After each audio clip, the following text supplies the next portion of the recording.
With practice and qualifying in the books, Brian and I are here to get you set for the Wurth 400 as the Monster Mile looks to be tamed yet again.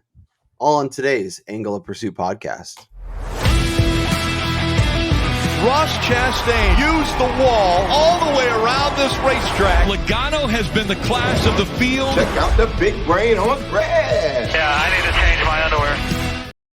Brian Twining, practice is done. Qualifying is set. We are recording this pretty quickly after compared to normally what we do. So, all for our best guess is odds won't be out by the time we get to the end, but I will take a peek before we jump off just to see if outrights have made it up. That being said, if you want to see what our final betting card is, look at the rest of our bets. And get some other information, make sure you're checking out our Substack. It's completely free. It's our weekly newsletter. It enters your email every race day if you sign up and subscribe, which is completely free. aoppodcast.substack.com. I'll link it down in the description. Brian, we're talking Dover today. We'll give you some of our favorite thoughts, high price, mid pack, low price options, who's going to be popular, who's going to be the one to avoid, and where our heads and our leans are going, and then obviously we'll build some lineups at the end. So before we dive into that, Brian, how are you doing, and are you ready for Dover this week? Yeah, I'm doing good. I want to reiterate what I tweeted earlier this morning. Practice and qualifying starting at 7:30 a.m. Pacific is an absolute godsend. I don't know what it is about just getting my day going with a nice cup of coffee and watching cars on track is great. So I hope we get more practices like this. And, what we got to see was pretty interesting. We saw cars get loose. We saw cars wreck. We saw a guy put it on pole who we've all been shit talking about recently, and Kyle Busch. And now, does that mean that RCR is back or Kyle Busch is going to have race-winning speed? I really don't know, because the track is going to be quite different, as they were talking about, looking at 15 or so degree difference and bright and sunny day tomorrow as opposed to overcast and, mid 50s today. So yeah, obviously you can tell who was fast in practice and, who had single lap speed, but with the track being drastically different during the race, it's going to be difficult to try to handicap some of the stuff that we saw. And do you worry, like we saw tire wear in like pretty mild conditions? Yeah. If it's 15 degrees warmer tomorrow, are we going to be doing the thing where was it Richmond where we had all the tire wear and it was all the old guys up front? Should we just build some lineups with old guys up front and then maybe build some lineups with the fast guys? Because they know how to save their tires and be there when it matters most. So we'll have to build some lineups and kind of figure out how we want to approach it. But it's going to be unique, and obviously the tire wear is going to be a problem, I feel. Well, yeah, and I think it was really interesting, too, because I did an interview with Chris Gapehart, Denny Hamlin's crew chief, and they asked him about the whole situation with the tires and the cording, because you saw like large chunks of rubber coming off during practice, and they asked him whether or not they were prepared for that. And he seemed pretty confident that they came into this weekend like, oh, yeah, no, we kind of figured it was going to be like this. We're set up. So, a guy like Denny, again, I think it's going to be similar to Bristol, where you're going to see the old farts probably just maintaining a little bit better than the rest of the field. And, that definitely plays into Kyle Busch's hands, considering he's on the pole and he's done really well here before in the past. But, we'll see about the guys starting in the rear of the field who have also done pretty well here in previous years. So, yeah, I'm excited for the race. Like, I think we're going to get some comers and goers. It's not going to be follow the leader type stuff. And I think we could get a really good race. Yeah, I'm excited to see it. I think it could be fun. I don't think it's going to be like a conveyor belt, just laps around. All right, let's run through some of the pricing. We'll talk through some of the options as we go and, give the people our thoughts, because we want to build some good lineups this week and help you guys cash some tickets. So Kyle Larson starting 21st, 11.5. Truex starting 15th, 11.3. Byron looked like a rocket ship starting third at 11K. And I'll lump in the next three guys because they're all in the 10 range too. Hamlin starting 6th at 10.8. Bell 33rd, 10-5, and Ross the Boss Chastain 10-2, starting 22nd. Some potential dominators, some potential movers, some mid-pack guys. Who's generating the most attention from you early? Oh man, this is a really tough group to go for because you got to assume guys like Larson and I think Chastain are going to be amongst the most popular, considering they were both in that like 8-1 or shorter range in terms of outrights. And so there's a lot of optimism about them coming into this week. Both kind of sucked during qualifying. For me, though, I'm looking at William Byron and Denny Hamlin. I mean, Denny is really good at preserving tires. And again, I already mentioned it. They came into this weekend kind of assuming we were going to see this type of stuff, and he didn't look bad in practice. He looked decent in qualifying. Like, I think there's a legit shot that he probably maintains this position, if not moves up and grabs the lead at some point and leads a tons of laps here. And you're sad you didn't have him in your lineup because he was the dominator and he made up for all those placement points that you're not able to get with a guy like him. Yeah. Are you Hamlin over Byron just because of the $200 savings and the 3 spots? I mean, I don't mind. Honestly, I think they're on level ground just because you know how good Byron is with track position. Like he could just maintain. But I will say from a veteran standpoint and just hearing out of his team, I would probably grab those 3 spots for the $200 savings. I think that could make the difference in the end. But I am a little concerned that is like the prevailing thought, and most yeah, the people who are consensus with building, if you're people. building, want to be different. Byron, I Yeah. think, makes a lot of sense because was insanely fast, 5th on 5 lap average, first on 10, first on 15. Obviously, not a lot of people ran 15. Obviously, starting 3rd, he makes a lot of sense. I'm also in on Christopher Bell. He's starting 33rd, but I think he can make up some moves. He obviously had him on my card outright before the race, before practice and qualifying. I'll probably double down on that. Was 10th in 5 lap, was 5th in 10 lap. Obviously bounced over a chunk of rubber, slid out back of the car, hit the wall, and he was It was his done. own rubber, by the way, it looked like Oh, too. oh, Like, it looked nice. like he spit it out on his warm-up lap and then came back and hoovered it up and then spun himself out. It's like when you're playing Mario Kart and you drop a banana behind you, and then you come Yep. around and you completely forget where you left it and run right into it. Oh, exactly, yeah. It's the best. But yeah, I think he makes sense. I think Hamlin Bell lineups make sense. I think Byron Bell lineups make sense. I think Byron Larson lineups make sense. Obviously, it may be a little more difficult to kind of get to the rest of your lineup if you start with 2 high price guys. But I would like to try that because I think that could be really fun and definitely be a little unique. Because if you want to go with 2 guys that are maybe a little more popular, pairing them together, which would be hard for most of the field, may be a unique way to do that. Yeah, the one thing I will say about Christopher Bell, he is not in a good starting position in terms of when you look at previous races here, grabbing top 10s, there's only been one driver to snag a top 10 after starting 30th or lower, and that was Cole Custer back in 2021.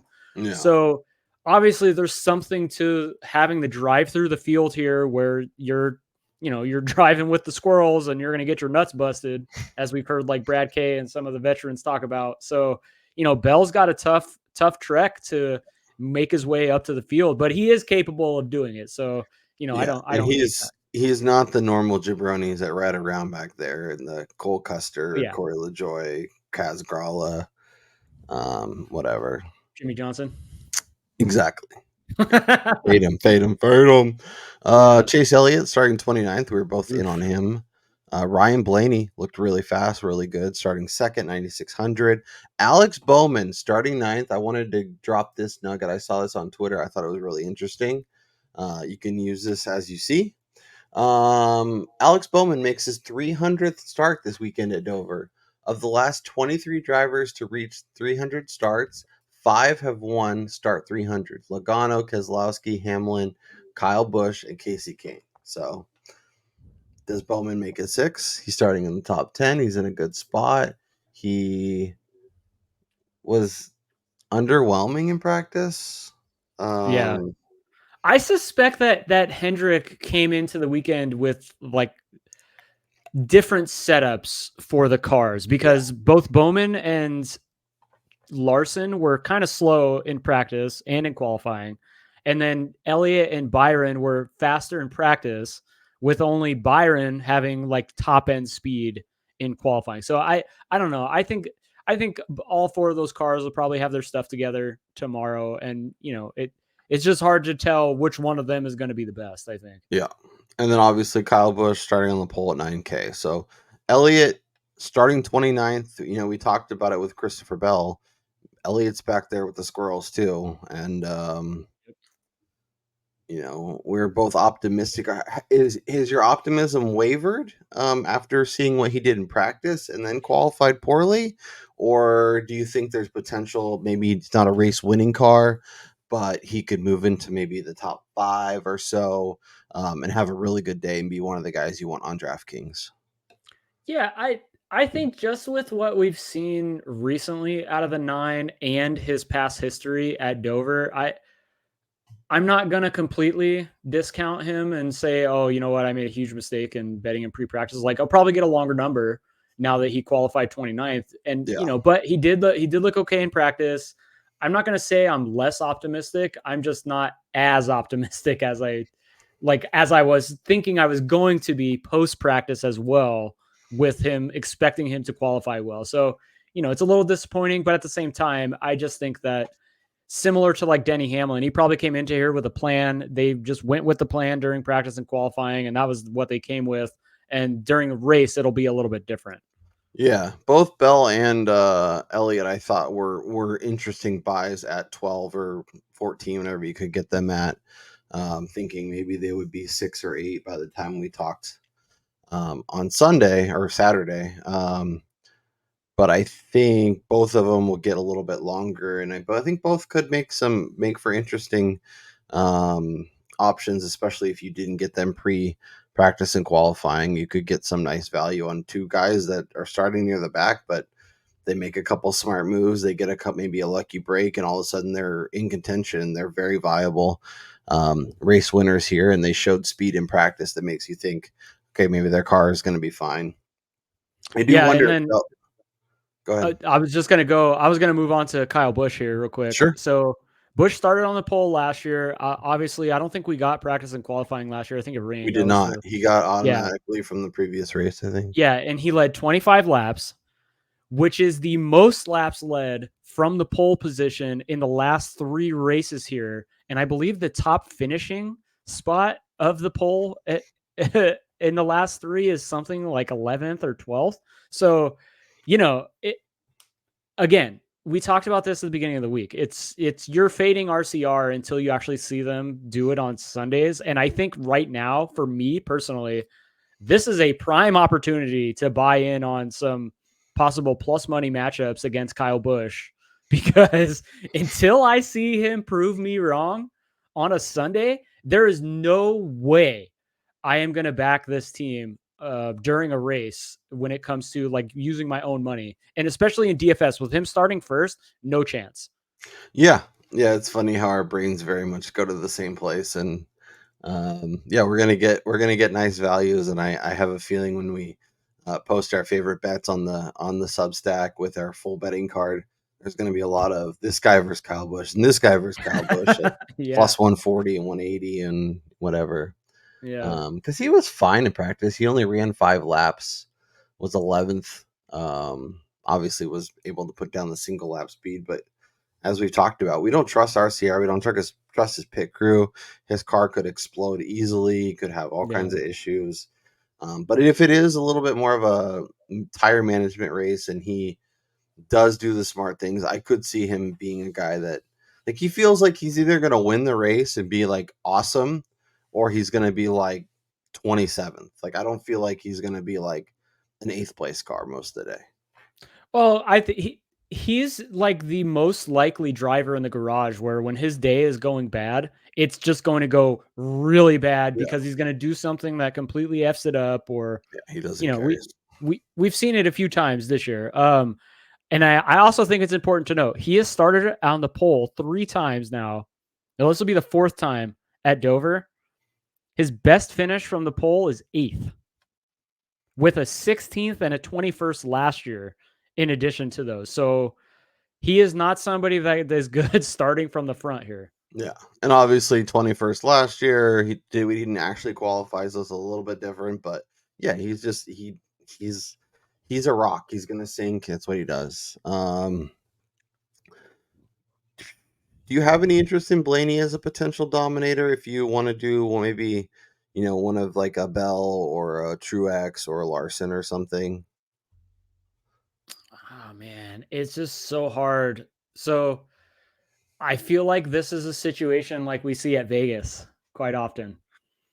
You get a Penske guy, really fast, great in qualifying, looks decent in practice, and then once we get into the long runs of a race, he is just going to continue to fall down the board. And we saw that in practice. Once they got past like the 5-lap split, he had some dramatic fall off. So, Yeah, obviously if they find something like we saw with this team at the end of last year, they can blow the field away. But yeah, I just can't trust that he's going to keep it up front with as many good drivers that are starting behind him, like a Denny, like a Byron. Hell, you got Larson, Bell, yeah, Elliott, Bowman. Like, yeah, it's going to be difficult. yeah. And like his teammate Logano was 8th in 5-lap, and then 22nd in 10-lap, and then Spindrick didn't even run 10 laps, but he was really slow. So yeah, no, I think that's a great point. And obviously, if you like Blaney, I think race winning upside is there. But like you mentioned, like I think in the majority of outcomes, it's probably like he's very boom bust. It feels like he's either going to Yeah. sink or he's going to be awesome all day. Like I don't think he runs around in like 4th place and then it's like a top-ish 5 car all day. Well, and then when you look at his last 10 at Dover, Blaney's most laps led is 37, and he's only led laps here twice. Mm-hmm. So this is not a track where he's used to running up front either. No. All right, let's talk 8K, where we have Logano starting 13th. We have Ty Gibbs starting 19th. We have Tyler Reddick, who looked awesome, starting 4th. And Christopher Buescher as the last guy starting 18th. I'll ask you again, like I did with Blaney, Tyler Reddick starting 4th. Look good. Do you trust him as a potential dominator this week? It's his best starting position at Dover ever. Yeah. If anybody can best the rest of the guys with speed, I think the 45 can do that. Yep. But in the same breath, as we talk about with Kyle Larson, sometimes he gets a little bit too aggressive. And at a track like this, where you're driving on edge and you can spin out at any moment because you hit some rubber or you went a little bit too hard into the corner and didn't get off the gas enough, but Reddick is that guy. So that's my only worry with him. Yeah. Yeah. He was like north of 20. I know some people got in on him. I think it was like 22. Practice there. I think it was a 25 in market. Feels like that's going to be like what, probably 12, maybe inside 10. I don't know. I was going to say he'll probably be 10 is what I'm guessing. So I'm just pulling up a couple of sports books so I can refresh it every once in a while. Knowing them with hockey playoffs, NBA playoffs, baseball, we'll get odds maybe around like midnight tonight, even though we had practice and qualifying at 8:00 in the morning.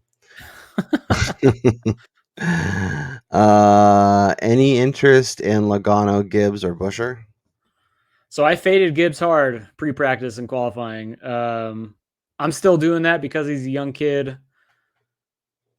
I think he'll be fine. I just think it's similar to what we saw like in Bristol, because during the broadcast they were talking about how the tires and the situation was looking similar to Bristol, and he was extremely fast there, but because he was running too hard early, he had some significant fall off and wound up outside the top 5. So Gibbs is, I think he's going to be, I think he's going to be good.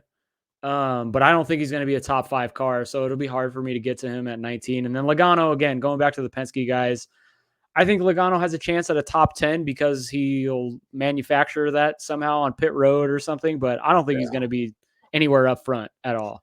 Yeah, Gibbs, it is interesting. He was 21st after 5 laps, and then he was 3rd after 10 lap average. Toyotas were fast, and he figured something out, and they got it going in the right direction. Obviously, wasn't able to qualify well, but of the guys that are in this range. I think he is interesting, especially if you want to do a Toyota thing with Reddick and Hamlin and Gibbs. Like, I think that could make a lot of sense. Let's go to the 7K where we have Keselowski starting 24th at 7,700. We have Bubba Wallace, another Toyota, starting 16th at 75. Josh Berry starting 12th, 7,300. I think will probably go a little overlooked, but this is a good place for him. He's starting in a position that's like just far enough forward, or maybe people don't get to him, but still still far enough back where he could be a legit option and somebody that if you want to find a unique way to get in, I think he makes sense. And then my boy Chasey Briscoe, starting 7th at 7,100. Anyone in there you're jumping to put in your lineups? I mean, I don't hate Keselowski starting 24th. I think that's a good spot to get some potential placement points. Again, he's just a crafty veteran that could somehow work his way into a top 10. So I don't hate that. Wallace, 16th. I think that's starting too high for what the anticipated finishing position was for him. I mean, he was like 2-1 out of top 10 at FanDuel. So I think that goes to show you, the expectation is for him to run just outside the top 10. So we're only looking at a couple placement points. So he's not somebody I get there. Barry is very intriguing. Like, if in order for him to pay, you need him to finish inside the top 5 from this spot. Now, do you think he can do that? Because he's got a lot of competition. I mean, he wound up with the top 10 last year in the 48. I think he was riding for Bowman last year in this race. So, I mean, clearly he's done it in the Cup car before, but starting 12th, I'm a little worried that's like right on the cusp of where you were hoping he got to. Yeah, he's definitely not somebody that I want to be overexposed to, but I will try and get him in a lineup or two just because I think he is interesting, especially if I find myself getting really chalky with the other spots. I think he's a interesting pivot that could pay off. But as you mentioned, he really needs to have a good day, like top 5-ish, and maybe lead some laps in stage 2 if there's some some green flag pit cycles and other stuff. Interesting to see SHR in general qualify so well. So Barry's 12th, Briscoe, as you mentioned, and then as we dive into the next range, Noah Gragson 6,900, starting in the top 5, probably an easy avoid for most people. But he looked good. He looked fast. Dylan starting 23rd. Daniel Suarez 31st. Michael McDowell, he's back, starting 8th. Richard Stenhouse 17th. Ryan Preece 28th. Jimmy Johnson 27th. And John Hunter and Carson Hocevar 34th and 20th, respectively. Big 6K range. Bunch of interesting options. Bunch of really gross options. Anything you like in there? Not really. I mean, it's just so hard because like the only way that some of these guys can go is down. Like, I honestly don't see Gragson getting better than a 5th place finish here. So I have zero interest in him. McDowell is somebody who has speed on like the bigger tracks. So I don't think he's going to be able to preserve and maintain this position. And also too, on that point, like if you're getting somebody that's starting inside the top 10, like you need them to move up and, get a top 5 essentially. But at 6,600, I don't hate that. But McDowell also presents the risk of wrecking. So yeah, he's somebody. Stenhouse, I think, is interesting because he's only 6,500. He's starting in the mid pack. I think he could potentially get a top 10. And then when you go to the bottom guys like Ryan Preece, I'm not too. Jimmy Johnson, no chance. I think he's first car wrecked out probably. And then Nemechek and Hocevar. I think Hocevar of all these guys has the best speed. But again, going back to the young guys, like does he burn his shit up and then just get blasted. Yeah, this is not the Field track is, for him, especially if there's heavy tire wear. I think yeah, the top two guys. I think Dylan starting 23rd, especially if you're buying a little bit into what RCR is doing, I think could make some sense. And then Daniel Suarez. I know it was a rough qualifying and um, a rough practice for him, but I think this is a place where Trackhouse has had some success. I think they'll be able to figure some stuff out, and I trust him at faster tracks to figure things out. So if you're telling me he's starting 31st and he could pull like a top 10, may be aggressive, but like that doesn't seem totally bananas. He's probably more like 12 to 15 to 18. yeah, I Um, think that's his range. but I think he could, yeah, and I think maybe he gets a little lucky with a late wreck or something and ends up in the top 10. But I think it's interesting starting 31st, especially if you want to save a little bit of salary down in the 6K range. Yeah, I don't hate that. And then, real quick, something I noticed just going back. Again, I'm only going back to the last 3 races since we've started coming here one time a year. In each of the 3 iterations, there have been 6 top 10 finishers that finished the race or that started the race inside the top 10, which is a really interesting stat because now you look at the starting 10 from this year's race and you got guys like McDowell, Gregson. Like, are those guys going to sneak in there? Briscoe. I mean, so you're really trying to pinpoint the scrubs that can maintain, but I trust like, Briscoe. I don't know. Maybe it's silly, but he seems like a much more. He's back to his normal self this year after last year's disaster. yeah, we'll see. Um, yeah, I mean, Stenhouse isn't terrible. He started 9th last year, ended up finishing 15th. He started 15th 2 years ago and ended up finishing second. Was fifth after stage 2, so it wasn't a pure luck box. He And even led a Stenhouse is lap. somebody who's good at faster Mhm. tracks. So Yeah, obviously he could, Ricky Spinhouse his way out of there, oh, for but sure. at his price, at where he's starting, maybe if he was like 27 or 23, I think he would get a lot more potential looks from That's the masses. So I I think think, to your point that you talked about Josh Berry, I think that's a little more fitting with Stenhouse because yeah, of he's starting 5 spots lower than Berry and he's much cheaper. yeah, yeah. I'm simpatico there. Let's talk about the rest of the field. So The rest of the AJ work. Allmendinger starting 10th, Corey Heim 32nd, Cindric 11th, LaJoy 25th, Gillen 30th, Haley 36th, Zane Smith, Daniel Hemrick, Harrison Burton, and Kaz Gralla. Thank God he's alive after that shot he Yeah, took, by that the way. was gnarly. Um, I don't know that I want to get below 6K if I can avoid it. Like Oh, I mean, these are gross. the one thing I will say is like a guy like Daniel Hemrick, if I can get a shitbox matchup against him, give me the guy facing him. Like, there's no way he's going to maintain Yeah. this track position. No, no. I thought you were gonna pitch me on using him, and I was gonna be like, Oh, absolutely are you not. No out of way, your dude. mind?" Yeah, no, Um, I really have no optimism for most of these guys. I feel like the only one who has shown anything this year that I'd be even interested in is Todd Gilliland.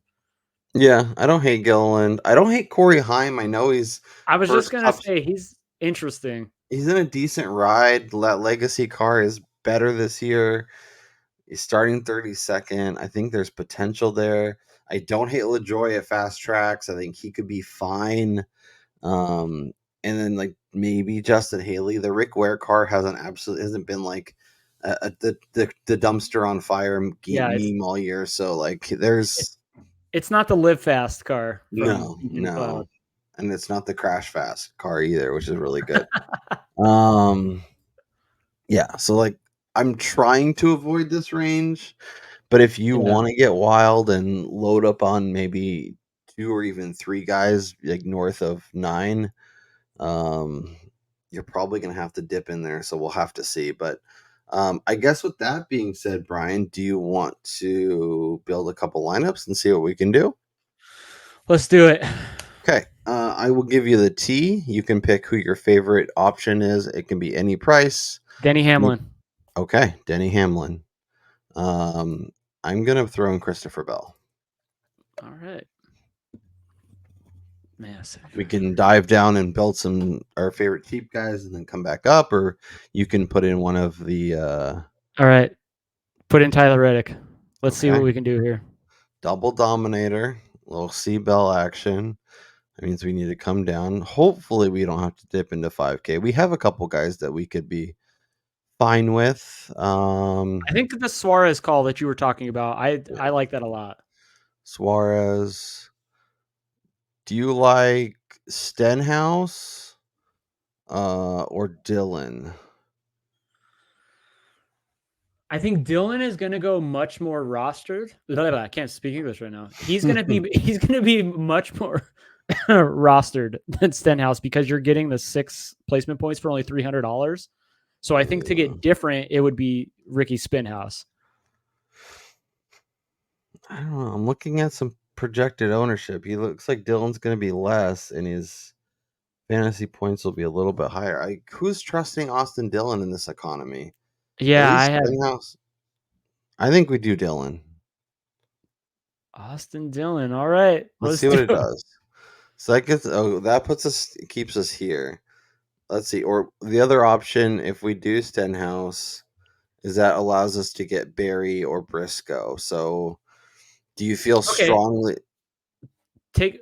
Remove Spinhouse. Okay. Or do we want to do Hocevar? I don't want to do Hocevar. He's scary, man. Yeah, but I'd rather go to Heim and get the 12 spots. Do you think that Corey Heim has a higher ceiling though? I guess okay. Let's think this out. What's Carson Hocevar's best case scenario? Top 8, top 10 with possible like 7th, 8th. Okay. What's Corey Heim's top 20? Yeah, probably I guess 15 to 20. Yeah, I guess Corey Heim because he's cheap, but he's only $200 cheaper. Let's see. So if we do Heim, that brings us up to Busher and Keselowski.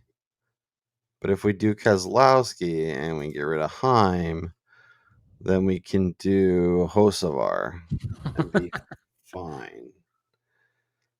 Man. It's a real Sophie's choice. Or we could do like Gilliland, and that allows us to get even higher, but that's still Busher, so we can't even get up to Gibbs. If we did Gibbs, you could put Gibbs in, and then you're. And then we're looking at Zane Smith. Oh gosh! Like, is Zane Smith really worse than Corey Heim? Well, I feel like I think Zane Smith's probably going to have to go to a backup too. So I mean, in addition to them already being slow, or Harrison Burton. No, not with this. Not with starting 26. I think that's a bridge too far. Yeah. So I think we go Keselowski, and then I think we make a decision between Hocevar and Heim. All right, let's just do Corey Heim to stick with the Toyotas. Okay, I like that. And we're getting the 12 spots to begin with. I like that. All right, that's a gross lineup, and I love it. Because then when he finishes 32nd, you're like, well, he started 32nd. Yeah, 32nd, he gets us 15 points, so I'll still be happy. All right, let's see. All right, you lead us off. I'm going to do the Byron thing. I'm happy to go a variety of ways. We can do Elliott. We can do Larson. We can do Bowman.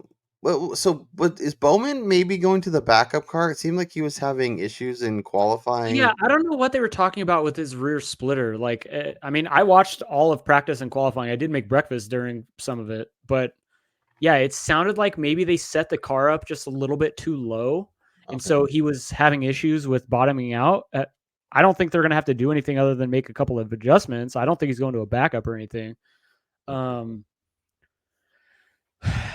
But again, like the ceiling for Bowman for me, obviously, I think he's won here in the past, but I mean, Denny Hamlin called him a hack for a reason. So I like, obviously I'm not going to sit here and tell you, oh yeah, Bowman is he's a sneaky play to win the race. I liked him at the 20 something, the one number I got, but that's probably gone. He's probably mid-teens, and I wouldn't Yeah. bet that. So Yeah.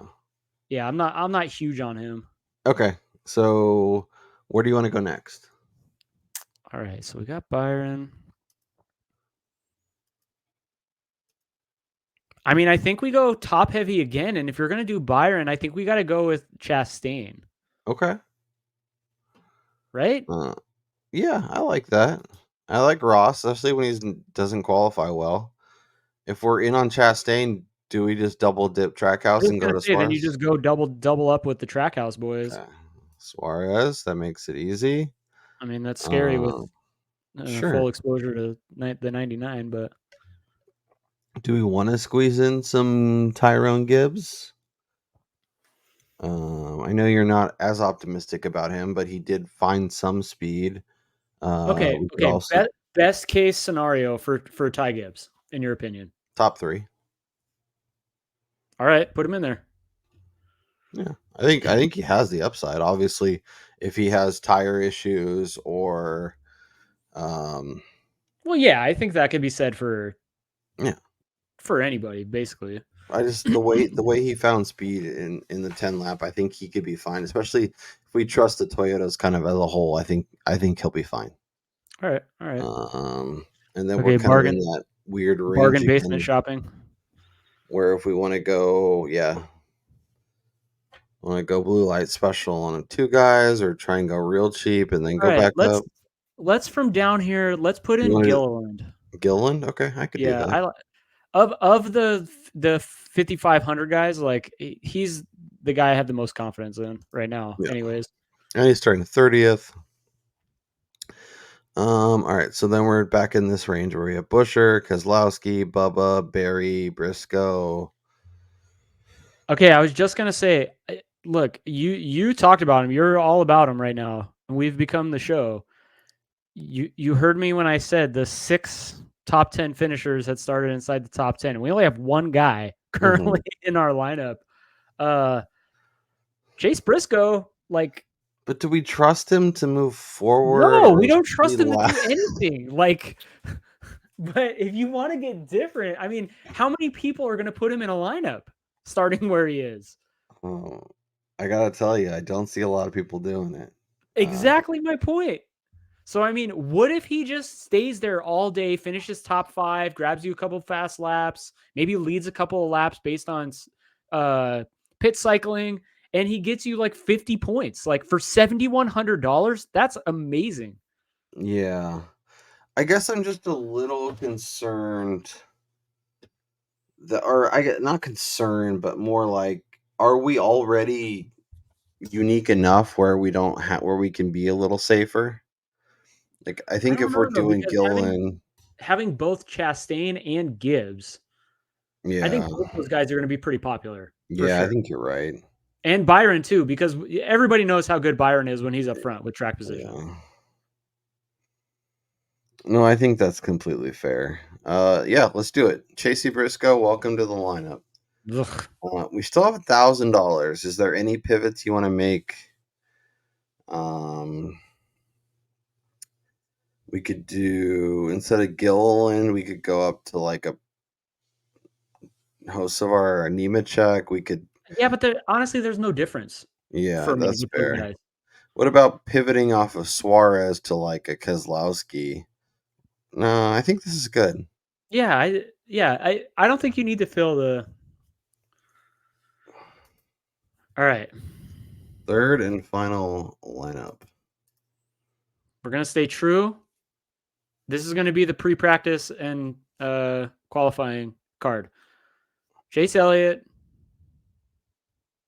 Christopher Bell, and then find our early dominator.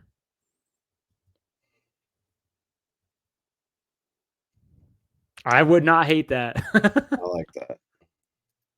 Yeah.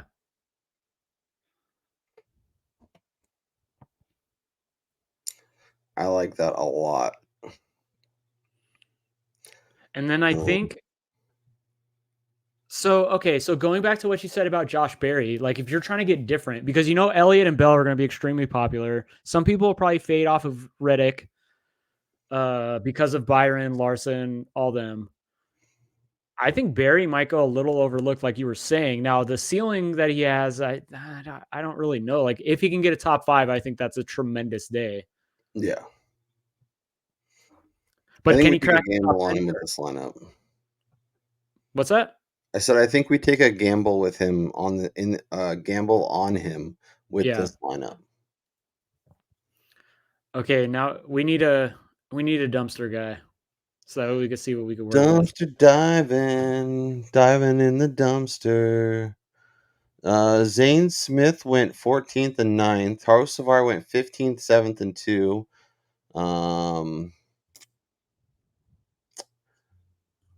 Let's see if I mean, they're we. both technically in like the same car. They're both driving Spire. Yeah.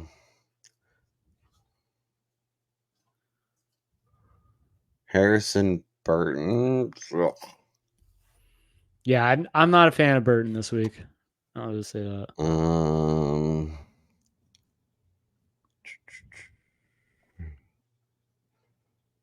So have we done Hosavar yet? Because I know we did end up We doing. don't have Hocevar in the lineup yet. Let's put him in this one. I think he makes sense. All right. 6K, and that gets us. We keep ending up in this like. I was just gonna say we end up with the same amount every time.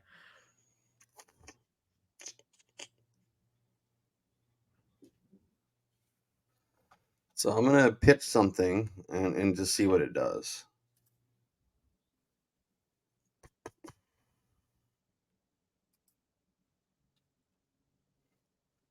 Do you feel better with Zane Smith and a William Byron or Denny Hamlin, especially with Toyota, the JGR stuff? Or do you feel better with Ty Reddick and Yeah, it'd be some other bum. some other jabroni? Like, do you like the difference between Hosavar or between Zane Smith and so basically be Reddick and like somewhere here like Kozlowski, Wallace, Briscoe, Gregson, Dillon, somewhere in that range? Or do we want to get little aggressive? Take a Zane Smith, maybe 5,300, and we could even pivot off it. But that gets us up to Byron, who, when we're doing the Elliott thing, makes sense, or Hamlin, who you are very into. We talked about his potential. Could get to the front pretty quickly. Christopher Bell's right there. I mean, Yeah, I think grabbing 3 elite guys is the play. I mean, not to say Tyler Reddick is not elite. no.